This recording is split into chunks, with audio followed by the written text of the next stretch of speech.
کمیته دین و تنظیم رسمی عنعنه‌های تاجیکستان روز 28 نوامبر سال 2023 در صفحه نشریه رسمیش مجله دین و جامعه در فیسبوک خبر داد که منیژه امیدالله بلوگر جوان تاجیک را برای تبلیغ یک عنعنه برای مردم ما بیگانه در توی خویشاوندانشان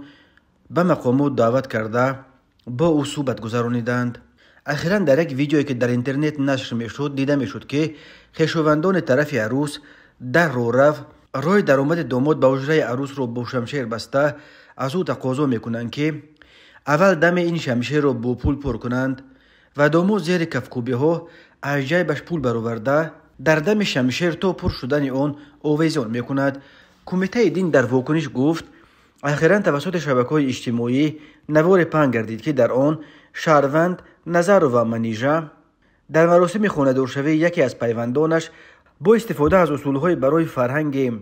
ما بیگانه از اشتراکداران مراسم مبلغ جمع کند. وابسته به حالت مذکور روز 27 نوامبر سال روان شهروند نظر و منیژه برای صحبت با نماینده مقامات وکالتدار دعوت کرده شد. نام برده با درک طلبات قانون جمهوری تاجیکستان درباره تنظیم عنعنه و جشن و مراسم در جمهوری تاجیکستان از کردار خود صدقاً پشیمانی نموده ابراز داشت که از کرده خود پشیمان است و به دیگران نیز مصلحت نمی‌دید که چنین کردار برای مردم ما بیگانه را هنگام دایر نمودن جشن و معرکه ها عملی کنند. کمیته دین افزود که نسبت به نظر و منیژه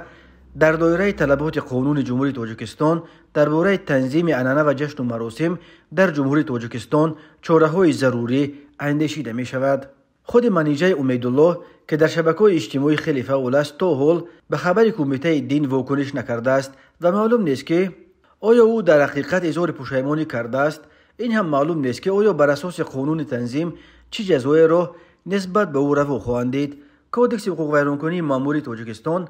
برای ویران کردن قانون تنظیم همچون جزا جریمه های انگفتی را که از 3400 سومونی سر می شود پیش بینی کرده است، ولی این جریمه ها اساساً برای دعوت شماره بیش از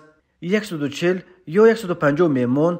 و بیش از 3 ساعت مقرر شده دایر کردن معرکه ها بدون شرطنامه، هنرنمایی کردن هنرمندان و امثال این را استفاده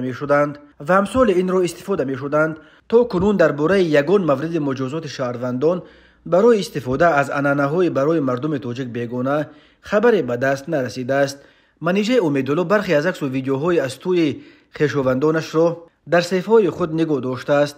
ولی اون ویدیوی جنجالی با شمشیر بستن روی داماد را پاک کرده